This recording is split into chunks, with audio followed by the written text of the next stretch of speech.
Welcome to Not Milk Never Milk. Subscribe if you're lactose intolerant.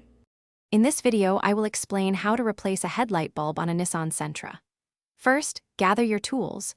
You'll need a new H11 headlight bulb, a flathead screwdriver, and some protective gloves. Always make sure your vehicle's engine is off and completely cool to prevent any burns. Wearing gloves is crucial. Oils from your skin can significantly shorten the lifespan of a new bulb. This preparation ensures a smooth and safe replacement process. Now, let's get to the bulb. Open your car's hood and find the back of the headlight assembly. You'll see a power connector attached to the bulb. Gently twist this connector counterclockwise to release it, then pull it straight off. Next, there's a round rubber dust cover. Carefully pull this cover straight off to expose the bulb itself. This step provides clear access to the old bulb for removal.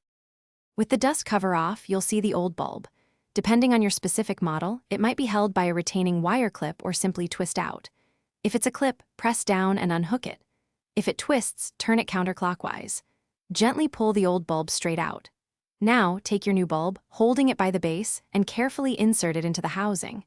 Make sure it's seated firmly and then secure it by reattaching the clip or twisting it clockwise until it locks. Almost done. Carefully place the rubber dust cover back over the headlight housing, ensuring a snug fit to protect against moisture.